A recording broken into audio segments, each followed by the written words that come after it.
Hello, everybody. How you going? I'm having a bad hair day. I think it's time to go and get it all chopped off again. So Kay won the joining the link first, but I don't know what time you did it, Kay, because I don't get a timestamp here. Anyway, hello, Kay. Hello, Shell and Andrew. Hello, Rob and everyone at your house. Hello, Fee and David. Hello, Sue and Jeff. G'day, Sarah and all the tricks. Zach and Jack, g'day. Hello, Dan. Paige is in Melbourne tonight. And Dan and Paige's parents are here. Hi, Paige's parents. How are you going? What type of glass? Zach and Jack, you didn't read your email very well, did you? Was it? I keep writing these ridiculously long emails, so I apologise. A Pinot glass I am using tonight. You could use something else, but I think the Pinot glass is nice. Hello, Kevin and Emily and Loans. G'day. Don't know who else is joining, but we'll get underway because I'm thirsty. I had a little sip of water first. Been running around a bit like a headless chook. Oh, it's Jeremy's birthday on Sunday, so he's not going to be here on the weekend for anyone who's coming to the lunch. But because everyone's running around doing vintage and stuff, we had birthday cake today, so that was nice. Happy birthday, Jeremy, if you're watching, which I'm sure you're not, because I think you've got swimming lessons or calisthenics or something to be taking the children to. We are, hello, Peter and Karen, g'day, how are you? Okay, Pinot Gris on Skins 2025. I know, Kay, you've gone rogue and you're doing the 21, I think, but that will be nice. We have Rougeai here. Dad's just getting Polly's food for her because she's being difficult today. That's my Rougeai. Beautiful 2020K. Yum, yum. Very tomatoey. You can see the omelette through there and the parsley on top. It smells delicious. Hello, Peter. Good work. That was fast driving. So I'm going to get this open and get this in the glass. It works with my rule that you can drink Pinot Gris on skins with anything that's about the same colour. So there you go. Kay reckons that the 2020 needed a lot of air and probably could have decanted it. Yeah, that's probably a good point. We're still not very good at knowing how these wines, I'm still not very good at knowing how these wines age because I don't get to look at them with significant bottle age very often. That's a nice glass, isn't it? Nice colour, nice big Pinot glass. Hello, Craig. How's things in the Goodman household? Karen and Joan, I hope you're there too. Hello. And what else was I going to say? Oh, I always say hello to Kay and I say hello to Kay, but I don't point out that sometimes it's Kay Farrow I'm saying hello to, and sometimes it's Kay at David and Fiona's house. So hello to both of the Kays. And if I ever miss anybody out who's watching, please yell at me or just assume that I'm saying hello to you anyway. Hey, excellent. So beautiful. I wore my yellow top because I thought it would contrast nicely with the colour of the wine. I do love the colour on this too, Craig. It's Loans. It does have, thank you, Shell. I was feeling I needed a bit of sunshiny yellow today, so that's how we went. It's also from Seed, so I know you like that brand. Alrighty, Jeff and Sue, what is your favourite year for Pinot Gris on skins? I don't know. It's a difficult question to ask. Let's see how we go with this one because I haven't actually written a tasting note for this yet. I've tasted a couple of times, but it wasn't quite ready, and I thought that it would be ready to have a look at now. It's very, very young. Oops, whoopsie-doo, swirling it out of the glass. This wine, I really liked last year's wine. I thought it was delicious. Hello, Rita, how are you going? Picking Sun up from the gym, excellent work. But this wine, I think this is delicious. It does have some blood orange on the nose, absolutely, Fee. And this one often has a citrusy note to it. It's got sort of blood orange. There's almost a sort of a dark chocolatey kind of a spice to it as well. Or cocoa, which is weird for Pinot Gris, but Pinot Gris on skins is odd. It gets better every year, Craig says. Super sweet tomatoes. I agree. There's definitely some sweet tomatoes there. Hopefully that'll go well with the dish if you're having the tomatoes in the dish. It's also got a little bit of, there's a little bit of strawberry perfume, but it's not sweet strawberry. It's a little bit kind of tangy strawberry. There's that sort of salted plum Japanese kind of note to it as well. A little bit of seaweedy kind of iodine-y kind of notes coming up now. I just think it's lovely and complex. So yeah, Sue and Jeff, I think that this wine, just every time we make it, we get something different from the year, and the next vintage is often my favorite. So as I say, I've been really enjoying drinking the 24. The 23 was pretty tasty as well, but more sort of herbal. I think this wine is smelling pretty good. What does it taste like? Hello, Dyes. How are you? Lines this way. Sweet nose, savoury palate. Always, always. There's a little bit of oregano and thyme coming through on the nose as well for me before I even put it in my mouth.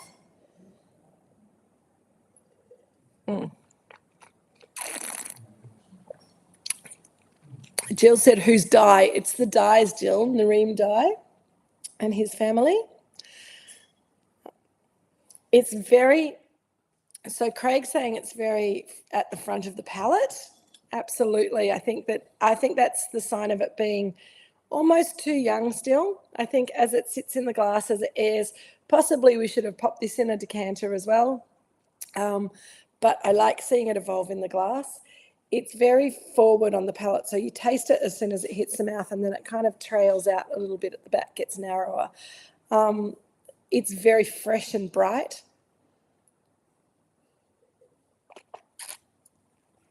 And it does have it's got some green strawberry.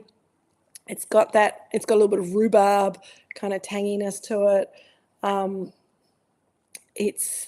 There's a herbal note in there as well. There's that seaweedy iodine character on the palate, I think, as well, which I think is really cool. I'm really excited to taste it with my Rougeai. I don't know who's done that yet, but this is breaking so many rules that I have set in the past. Egg, I've said, is difficult with wine, but I think this works really well because the omelets in the tomato sauce. The garlic and the ginger and the chili can be challenging, and I didn't put a huge amount of chili in this because I wasn't sure how strong the chili was. So you can make this very spicy, and I think that's how they would do it traditionally in Mauritius. But I love the simple flavors and how they combine so beautifully. Okay, let me just.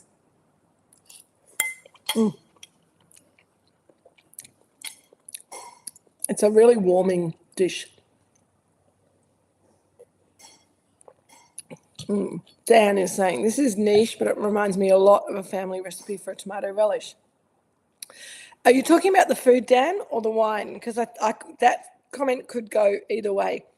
I think that having the wine with the food actually works pretty well. The food has got a big punch of flavour.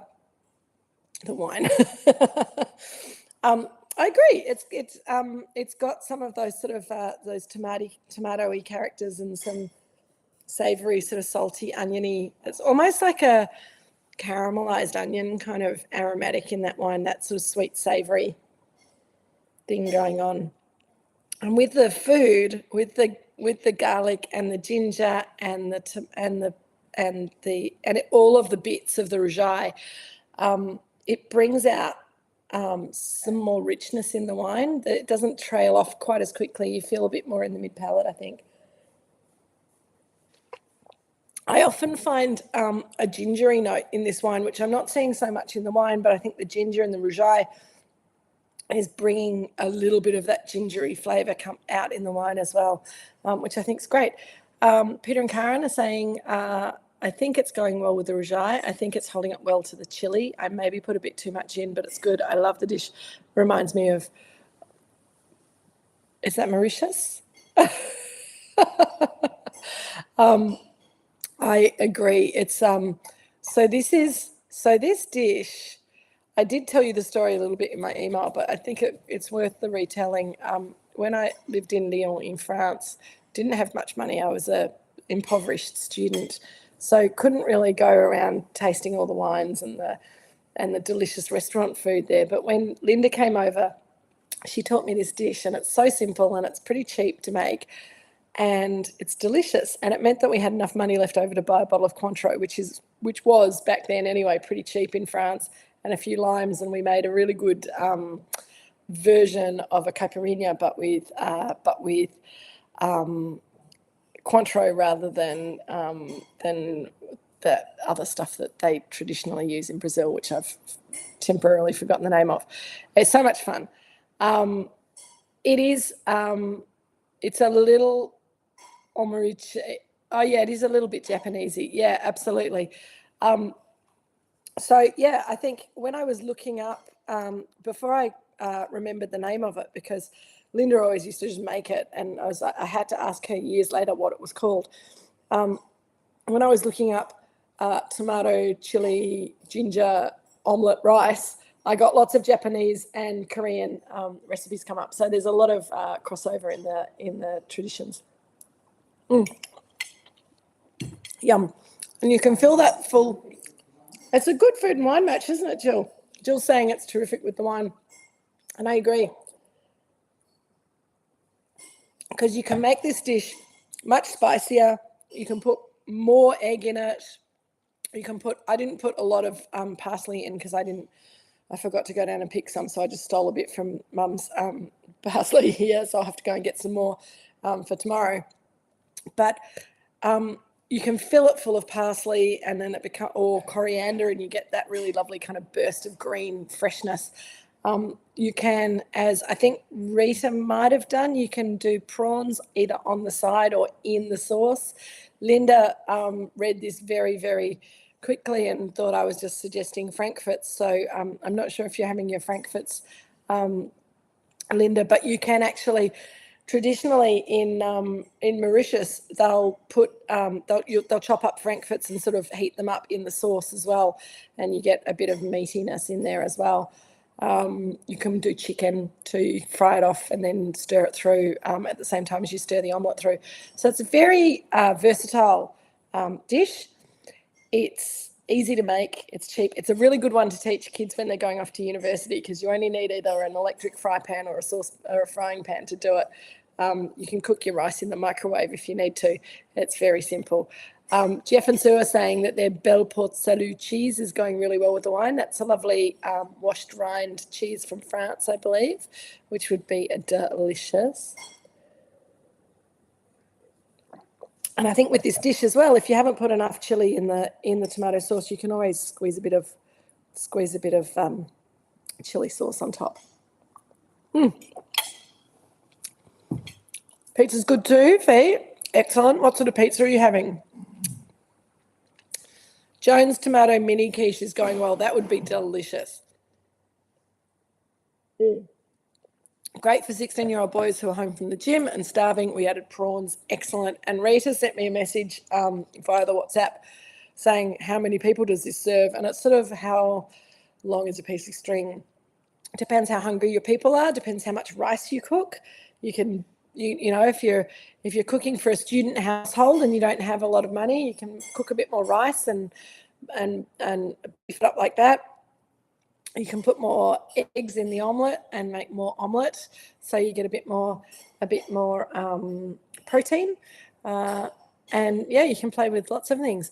Okay, Fiona and David are having basil, buffalo mozzarella on one, lamb tzatziki on another, sausage and fennel on another. That sounds awesome. Yum. Shell and Andrew are putting a bit of chili oil on top, going nicely, adds a little umami. Adds a little umami. This one. DC Cartel. See, now you've lost me again. I have a feeling that's a reference to something that I should have got. Anyway, I'm sure you'll explain it to me eventually. Definitely compliments the wine. That's good, Sue and Jeff. Rita, Kay, how's it going with the Japanese food? I would imagine it would be going. How's the 2020 looking now, Kay? Is it opening up nicely? And what's it done? 1983 is the chili oil. Oh, excellent. Cool. So vintage chili oil shell, that's awesome. My recipe, well, again, Sue, I believe this is a Sue question, but it might be a Jeff question. My recipe, how many people does it feed? You'll notice if you look at the recipe, it's kind of loose. So if you make it exactly the same way as I've made it and you cook a cup of rice, that's going to be heaps of food for 4 people.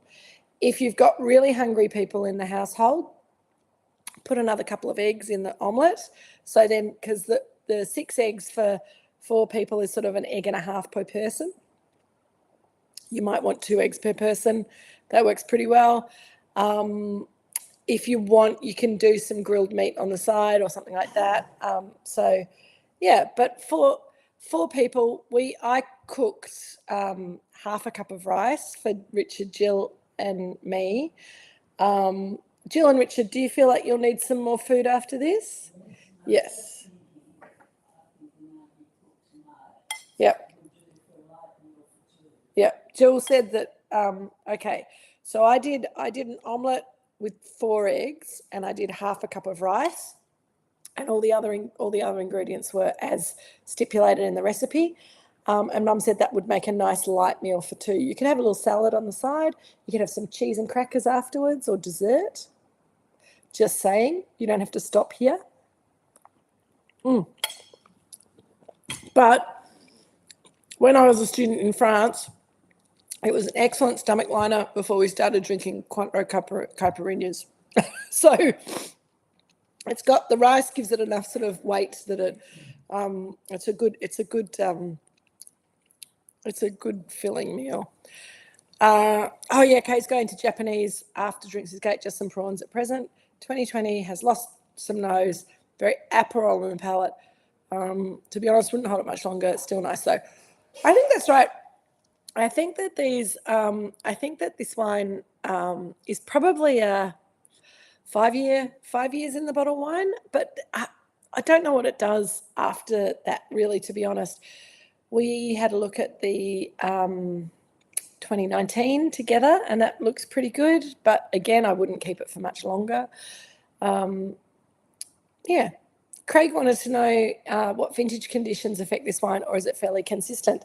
So what we need is the Pinot Gris to be pretty ripe, and we need the bunches of grapes to be pretty healthy and disease-free, because we're not doing a whole bunch ferment, we're de-stemming, but we're doing a whole berry ferment. So the berries need to be in good shape. We don't want to see a lot of mold on we don't want to, like, what's that noise? Jill's banging on. Jill's doing some cooking for Sunday. Anyone who's coming for lunch on Sunday, it's going to be awesome. Jill's cooking away. I don't think she's going to stop between now and Sunday, to be honest. So Craig, over the last few years, we've had fairly good consistent weather for the Pinot Gris on skins. The fruit that has generally gone into this wine comes from the Duns Creek vineyard, which is sort of a bit further south from here, so it ripens a little bit more slowly, a little bit later than some of our vineyards in the northern part of the Mornington Peninsula, so we have to be a bit more patient. But that's been mostly, we've had sort of nice warm weather in autumn that has allowed nice kind of late ripening to happen at the end of vintage for the last few years. If it got cold and wet in late March, early April, then we might be in a bit of trouble. But we want the flavours to develop slowly. So having a not too hot year and being able to get it nicely fully ripe and then pick it and process it is important. So as at the moment, the conditions that we've been having have been pretty good for Pinot Gris on skins. Shell's just checked the log, and she and Andrew have a 2019 and 2 2020s. Better get to the inventory management this weekend, absolutely. Fee's saying the wine's quite happy with garlic as well. Do you know what? I was thinking, I don't know if Cotty and John are on tonight because I haven't heard from them, and I have a feeling they might have gone away. But I'd be really interested to have a play with some black garlic in some recipe or other. I'm not very good at cooking with black garlic because I haven't done enough experimentation with it yet, but I think Cotty would be the person to ask. And maybe we should, next time we do the Pinot Gris on skins, we should have a bit of a play with something that's pretty garlicky. Preferably some fermented black garlic would be great. Yeah. Yeah. Would be perfect. Yeah. Yeah.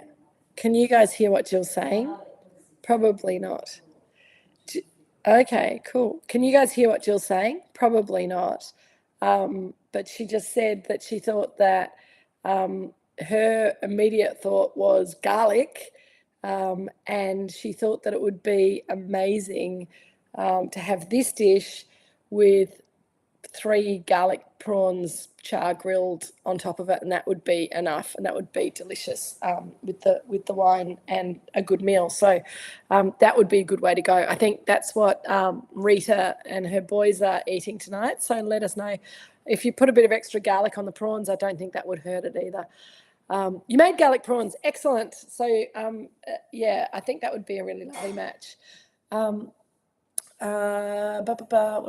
us about the process of making the Pinot Gris on skins. Okay, Rita, we make this wine exactly the same way as we make Pinot Noir. Loads of garlic. It's an amazing match. Jackie Little is saying the garlicky eggplant dip on fresh bread is matching well. I think that's right. Savoury flavours with garlicky characters. I think the ginger in this recipe really kind of takes the wine to another level as well. I think that's quite important. And you could zhuzh this recipe up a bit by sort of putting more onion in and sort of cooking it long and slow and caramelizing it before you put the garlic and the ginger and the chili in. And that would give it maybe a bit more depth. It would be rather yummy. Jill made a beautiful onion tart for lunch. Was that yesterday, Jill? And I think that would have worked really well with this wine as well. I think garlic, onion, those vegetables, they've got a sweetness, but they've also got a real savoury kind of sulfury kind of a character to them as well, which makes them really complex and sometimes difficult to match to wine, but often pretty awesome. So Rita wants to know, just before I tell you how we make this wine, Rita, I just stuck my nose in it again and concentrated for a second. It's opening up beautifully. There's more strawberry. There's a bit of kind of almost raspberry fruit. There's more of that sort of, what's that? Come on, brain. Sorry, brain's not working very well today. The seaweed that they use in Japanese sushi, the sheets, nori. There's a little bit of sort of nori, seaweedy kind of savouriness on the nose as well, which is really lovely. So I think, if you were matching it to Japanese food and you had it with a beautiful dashi broth and some nori, or wakame as well, that could work really, really nicely with the wine. So Rita, how is this wine made? Exactly the same way as when we make Pinot Noir. So we hand pick the fruit. It comes into the winery. We put it in the cool room overnight so we can get it down to about, ideally, we want it to be an average of 12 degrees across the bin. It's much colder on the outside and much warmer in the middle when it's a warm pick, but around 12 degrees when it's all mixed up. We put it through the destemmer straight into open vat fermenters. So when those of you who've been into the winery during vintage on one of our winery tours, those big 2-ton stainless steel fermenters, the Pinot Gris berries go in there. We cover it with a bit of carbon dioxide, then we cover it with plastic and we seal it with a giant hair elastic, essentially. And we leave it until it starts fermenting of its own accord. So we don't add any yeast. This is how we make all of our wines, essentially. With the red wines, it's on skins. With the white wines, we press the juice off and ferment the juice without the skins. So this is on skins. Once the ferment starts, we can see that there's fermentation happening because you get condensation on the underside of the plastic. So it's pretty cool. And then we take the top off and we give it a pump over. And the reason we pump it over is that we think that helps us mix the juice in with the skins a little bit more, get some air into the system. We've got a little aerator on the pump, so we sort of bubble some air through the wine as it comes through the pump. And that little bit of oxygen just helps to build up the muscles of the wild yeast so they can do their job better, so they don't suffocate under all the CO2. And when we do the pump overs, and most years I will do the pump overs of the Pinot Gris on skins. I didn't do them this year because they just happened to happen on days that I had to be elsewhere. But I'll usually put a little video up on the Instagram feed because I think it's very meditative. The wine goes up and over. It's already pale pink. It goes back down into the skins, which are having their colour sucked out of them day by day. And then you get this beautiful pink strawberry milkshake kind of froth coming up, which is the result of the beginning of the ferment. We do that for about 20 minutes and then we cover it up again until it really gets going and we can feel that it's warming up and that there's lots of CO2 being produced by the ferment, and then we'll plunge it once or twice a day while the fermentation is active. Once the ferment's finished and it stops producing CO2 and it starts cooling down, we again put a cover on it, seal it up with the elastic band, put some CO2 in on top of it, and then we leave it for another few days because that post-fermentation maceration gives it time to just kind of settle. The cap starts to sink to the bottom. It pulls a little bit more colour and tannin and flavour out of the skins, tannins and colour and flavour that are alcohol soluble rather than aqueous or water soluble. And after about another few days, and when you kind of add up the pre-fermentation maceration, then the fermentation, then the post-fermentation maceration, it's usually about 19, 20, 21 days that the wine is on skins in total. Then we get it ready for pressing. And what we do with the pressing is we put a little sieve down into the wine and we pump as much wine as we can out of the skins first. And then once the skins are nice and as dry as we can get them, then one of us jumps into the fermenter and shovels the skins into a bucket, and somebody else pulls the bucket up and sticks it into the press, and then we put it into the press and we press the juice out of the skins. So it's a two-part process. We've got free run juice first of all, and then we've got the pressings from the skins that gives us more colour, more tannin, more flavour, but a slightly coarser character. So the two things are really important: the finesse and elegance of the free run juice, and then the extra oomph and texture and flavour of the pressings go together in a tank. They stay in the tank maybe for 24 hours. We give them a bit of a stir up. They go to barrel, and then they go to barrel they get put in barrels. The barrels are filled up to the top. We close them up. We seal them up. We leave them for about 10 months. We check them maybe in the first few weeks. We check them quite regularly because the barrels tend to suck up a bit of wine, and different temperatures will make the wine expand or contract. So then you top the barrels up to the top again because we don't want any headspace. We don't want any oxygen in the headspace. We leave them for 10 months in barrel, topping them maybe once a month if they need it. Unsulfured, just the wine doing its thing. It'll go through a malolactic conversion, changing malic acid to lactic acid, softening out, gentling out, just kind of becoming. And then after that sort of 10, 11 months, we get the wine ready for bottling, just usually either just before Christmas or just after Christmas, so late December, early January. Goes into bottle with a bit of, so we'll check it to see if it's full and clear. If it's clear and we don't need to filter it, fantastic. If it's cloudy and it hasn't fallen clear, then we might need to filter it. We give it a little bit of sulfur at that stage before it goes to bottle. That's pretty much all we do. We do a fining trial as well. Fining can just kind of finesse the colour. It can take out some heavy tannins. But we find whenever we do a fining trial, we like the wine better without any fining. and it goes to bottle. It's a pretty natural wine, Craig. You joke, but actually, apart from a little bit of sulphur addition at bottling, it's pretty much squashed grapes. Nareem is saying this vintage seems a lot less orangey than the previous one, which you'd prefer orangey in colour or orangey in flavour? Because I think the colour's different. The colour's a bit darker, and I think that's because the berries were a bit smaller and we had a little bit more ripeness, a bit more colour in the berries. Kate, it's a real natural wine made by experts. Couldn't have said it better myself. Thank you. It can't be natural. It doesn't smell like feet, Craig.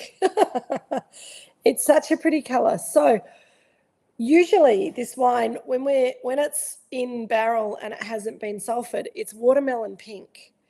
And when we add sulphur to it just before bottling, it goes more orange in colour. And it always breaks my heart a little bit, but the change of colour is not such a problem as it would be if we bottled the wine without sulphur, because we would have vinegar within 6 months. Sulphur just slows down the wine's natural desire to become vinegar. And Kay, you certainly wouldn't be drinking 2020 Pinot Gris on skins if we hadn't used the sulphur in it. It does have a lovely raspberry character to it, Craig. And I think that's partly... sorry, I just had to have another sip. I think that's partly the work that we've been doing in the vineyard that this fruit comes from. The 2025 vintage was a nice vintage. It wasn't too hot, it wasn't too cold, it wasn't too dry, it wasn't too wet. It was a long, slow ripening period. It did good things. And I think that the flavours from the wines that we made in 2025 are generally pretty bloody awesome. This is no exception. But I think this, I mean, the Duns Creek Vineyard is a vineyard that we've been working with now for about 9 years. Dad's thinking, maybe even a bit more, maybe 10 years.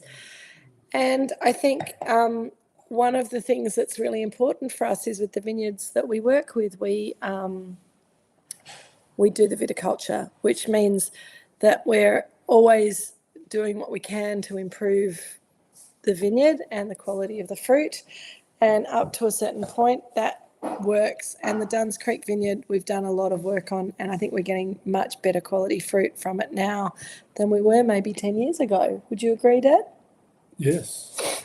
I just thought you might be interested in... Yeah, come on in. Okay. Richard's come to talk to you with his book. I'm going to put some more food in my mouth while he talks. Had a look at the book, and the 25 vintage started the earliest... How do I get onto the screen? There we go. Yeah, it has the record now for the earliest start, and it started on the 12th of February, shockingly early. But in fact, that was after, I think, almost 2 months of perfect ripening weather. It was warm but not super hot. It was dry, and things just ripened beautifully. And we picked the fruit for this wine on the 27th of February last year, and that was... It's pretty early. It is, and it was only about 2 weeks after we started. Yeah. Interestingly, this year, very different. Yeah. Although we had drought conditions for a couple of months. This year we picked on the 27th of March. That's exactly a month later. But the numbers are almost exactly the same. Really? 23 degrees Brix, and the pH is the same. And so this one has slightly higher titrated acidity than this year's. Okay. I think it looks terrific. It's delicious. And I think a lot of people are saying it's. So are you guys in agreement this is one of the best we've made? I think it is. And I know that it's a joke around town that winemakers always say the next vintage is the best wine that we've ever made. But I think with Pinot Gris, we're still learning. We're still kind of getting all the parameters in place, and I think that they are getting better and better every year. So that's really exciting. Thanks, Dad. Just one little thing. I thought when I was having the food, which I think was delicious with the wine, it seemed that the wine had more tannin than usual, and then I decided that was probably a little bit of spice in the food, making it look like that. Yeah. But there is, I think, a little bit more structure to this wine than we sometimes get, which I think is a good thing. Yep, I think so. I think so. I mean, it's just a reminder that this is a very light red wine rather than being a rosé. That's right. And it's about tannin, it's about structure as well as all the perfume and the flavour and all that stuff, which is awesome. And it also reminds me to say, I know I said, and I don't know what the weather's like where you guys are. We've had down here on the peninsula a number of really lovely autumnal days where it's been quite warm during the day and then got a bit cool at night. I thought I had a bottle of this in the wine fridge at 18 degrees, but it turns out it was the 2024 that I had in the wine fridge because end of vintage, my brain's not working as well as it should be. But I had a bottle of this in the box that Liz had made up for me. So we're drinking this at room temperature and it's perfect, isn't it? You wouldn't want it much colder than this. So it's really awesome. Okay. Thanks, Dad. Or you can take the bottle with you if you like. You're doing a little kit. Oh, he's got the Pinot Massif t-shirt on again. Yeah. That's a favourite. I think you were wearing that last week. I think it's probably been washed between now and then. It has. Oh, yeah, good. Nareem says, love the hair.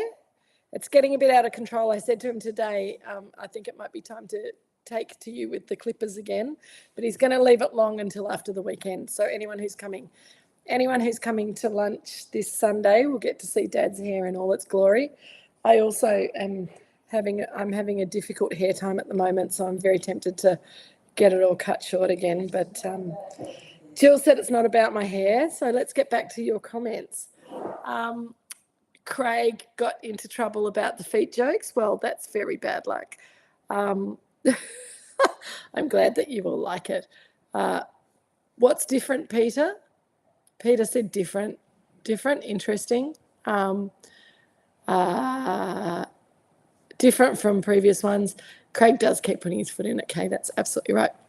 Keely will get some on Sunday. Excellent work, Keely. I will make sure that we have it on. Like we're still selling the 2024 at Cellar Door, but if you're coming on the weekend and you want some of the 2025, just make sure that you check with the girls that they're giving you the right vintage. It is getting spicier, Loans, more cinnamon coming through. Dan wants to know about the t-shirt time. Well, in fact, t-shirt time. Richard should do a buzz cut, Rita says. We do. Thank you, Kay. Nareem's going to let his hair go too. Paige's mum, Stacey, says my hair's great. Thank you, Stacey. I love you too. Okay, so Dan said t-shirt time, and he was talking about Richard's t-shirt, but I have some show and tell here for you. Let me move my Richard should get paid by Pinot Massif. He should, Peter, that's right. And Rita, Richard will have he'll have a number 5 next week because I cut his hair. I clip Richard and I clip the poodles that I'm allowed to clip. We have 2 different pairs of clippers, don't worry. We've got the human clippers and the dog clippers. I think the dog clippers are better than the human clippers though. So Richard will have a number 5 next week. So enjoy the locks while you can, Richard. Jeremy, hello. Iggy's interrupted his focus on his magazine to say the wine looks like watermelon. Amazing. Absolutely. I think it's it's got a real watermelon colour to it. And it smells like almost salted watermelon or watermelon when you have it in a Greek salad. So with some tomato and some feta and some cucumber, it's got all those salty, watery vegetable flavours. It's awesome. Iggy, hi, lovely to see you. And I'm very glad to hear I bought Iggy a subscription to the National Geographic Kids magazine, and he's got number 2 that just arrived today, which is awesome. Good work, Iggy. Keep up the good work. Kay used to clip your horse. He hated it. Yeah, they don't love it. Polly's very good. She just doesn't like having her legs and her feet done. She doesn't really like having her face done, but the rest of it, she'll stand still for me. Okay, T-shirt time. Peter has been working very hard on a vintage T-shirt design for us, which we have decided in our wisdom, because you guys are kind of part of the vintage team anyway. We wanted to make this T-shirt available for the Drinks with Kate team. We're not going to sell it sort of out there in the world. We're just going to get one print run done. Peter's putting the order in on Tuesday morning. So if you want a T-shirt, you need to let me know with an email, a text message. Don't tell me on the chat here because I will lose it. But send me an email as well. We love the vintage T-shirt as well. Okay, so here, for those of you who didn't see it on the link, this is the artwork. So it's about vintage, but it's also about our beautiful Peacock Reg, who lived with us for nearly 30 years and who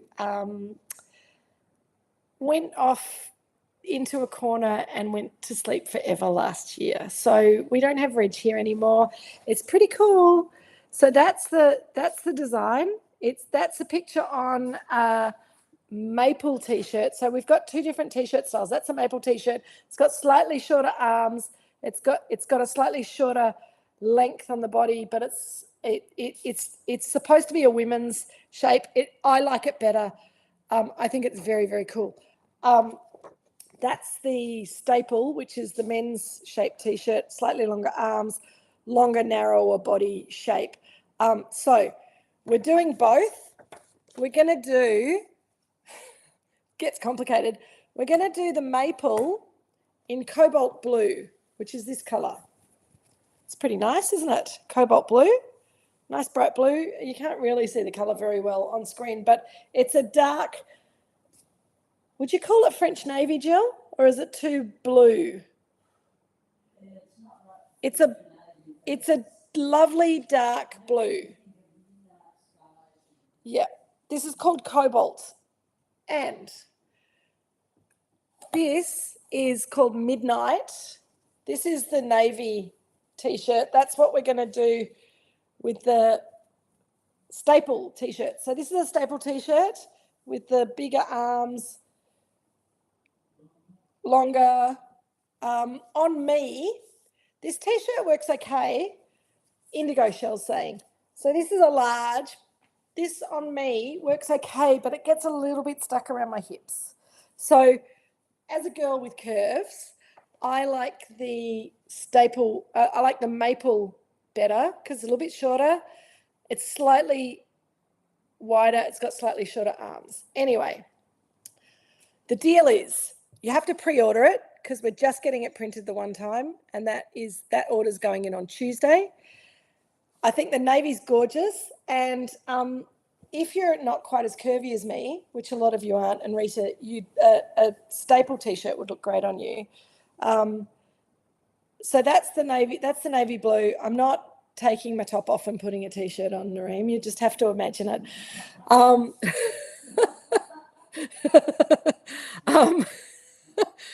Craig is saying, Pete, I love it, by the way. Perfect to capture the feathers. It is a gorgeous design. We're really excited about it. We just thought it was too good. We thought it was too good to just make for the vintage team. So we want to offer it to you guys exclusively. It's $40 a T-shirt. If you email me and tell me what you want as far as size and style. So again, staple is the navy blue, the slightly blockier unisex T-shirt. Maple is the cobalt blue. That's going to be slightly shorter arm, sleeves, and a bit more for a curvy body. So you gotta go with faith. We have used these T-shirts before, so if you've ever bought a Moorooduc Estate T-shirt before and you've got it in your wardrobe, you'll then be able to have a look and see whether it's a staple or a maple, whether it's the size you like. So you need to email me with the staple or maple, the size and the number that you want, and we'll get them ordered on Tuesday, and it'll probably take 2 or 3 weeks for them to get printed, and they'll never be printed again. So There you go. Noreen wants to know who takes the credit for the design, and that's my brother Peter, who is a bloody legend. Peter, you're on the call, so you can start blushing now. It is just gorgeous artwork. We've been tossing around with lots of things, and Pete came up with the idea of the cosmic peacock, and he spent days and weeks drawing it on his AutoCAD or whatever it is whatever he uses on the computer. It's just stunning. We think it's really special, and it's exclusive to Drinks with Kate and people who've done vintage. So there you go. That's the T-shirt. Email me. I know some of you already have. I will consolidate the emails. As I say, Pete's putting the order in on Tuesday morning, so you need to get the email to me by Monday afternoon at the very latest. Jill said, don't forget you can buy one for a gift for a friend. So it's just, you will only have the chance to buy it once. I'm going to stop now because I sound like one of those TV ads. I need a sip of wine. Goodness gracious me. What have I missed? Indigo Shell is calling that colour folk art. It's fabulously psychedelic, Craig, and that's very much on brand with us. We are going to, Loans, good question. Jill, Peter said nice spruiking, well done. Loans wants to know, are there hoodies too? There will not be hoodies with peacocks on them, but we are hoping that we'll be able to do another run of hoodies for this winter with an updated version of the original Moorooduc Drinks with Kate round logo that we had on the, if only we had friends outside the channel, Craig says. Fair enough too. Who needs friends out in the world? Do you throw in some steak knives with any, no, God, no, Nareem. No steak knives, forget that. It's a bargain at twice the price. Jill says she's got some old steak knives she can send you if you really need them. But wait, there's more indeed. So when you're sending me the email about the T-shirts, let me know if you're interested in hoodies. So the hoodies, we haven't really talked about colour, but we've sort of thought about maybe a navy blue, maybe a forest green, maybe a black, with an updated version of the Drinks with Kate logo that we did on the original hoodies. So we need people, we need across the board people to commit to, we need 30 orders to go ahead with the hoodie thing. I think the hoodies will be, I don't know how much they'll cost. They'll be more than the T-shirts. The ones last time were they $80? I can't remember. Anyway, they'll probably be around about that sort of a price, but they'll be good. Peter said burgundy last week. Yeah, burgundy. I think that might have been Shell who suggested a burgundy hoodie, which sounded pretty awesome. Tim Shaw from Demtel, absolutely, Dan. Okay, enough about the steak knives. Pinot Burgundy or burnt orange, and you might have me, Craig says. Okay, well, I think we can go. Last time, $60 for a hoodie, $40 for the pants, says Peter. So please let me know. What. Lucas wants to know what the design is on the hoodies. It was 5 years ago that we did the hoodies. I will, so Lucas, the design's basically, it's a circular design that says Drinks with Kate. It's quite psychedelic as well. It's in oranges and yellows, and it's kind of drippy, and it's got a cool, there's a duck hidden in the artwork. Are you going to get yours, Richard? Richard looks like he's leaping up, but no.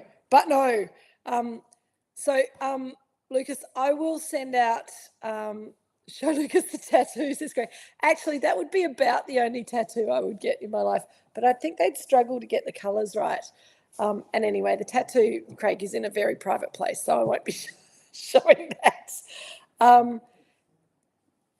Kevin and or Emily would vote for a black hoodie. I quite like the idea of a black hoodie, but I think, so in your email about T-shirts, if you're emailing me about T-shirts, Tell me what you'd like in a hoodie. If you haven't seen the original artwork of the hoodie, I'll send out a picture of it in my email next Monday with the recipe to go with the wine next week, which I think is the guest wine. Is it the Nazare? It's either the Nazare Pinot Noir or it's the Moorooduc Estate Pinot Noir. Nareem will show Lucas the hoodie on the weekend. Excellent. Thank you, Nareem. I love it when people can help each other. Bye, Kay. Lovely to see you. We're going to be finishing up in a minute anyway. It feels like we've gone too long already. So yeah, there'll be hoodies around on the weekend, Lucas. If you're coming on the weekend, that's awesome. Great. We'll show you then. But yeah, that'll be fun too. And I think it's starting to get a bit wintry, so we'll get some stuff. Oh, great art, 5 stars. Thank you, Shell. Love your work. Great wine, great company, great art. 5 stars. Love you too. All right, team. I'm going to love you and leave you. I've got a little bit more Rougeai to eat and a little bit more Pinot Gris on skins to drink. I will send you an email on Monday. I can't remember which one we're doing. I think it might be the Moorooduc Estate Pinot Noir 2022, and then we're doing the Nazare the following week, or it might be the other way around. Anyway, I'll email you, let you know. Take it easy. Have a lovely night, everyone. Love you lots. See you later. Bye. Oh, happy Anzac Day for Saturday, indeed. Cheers.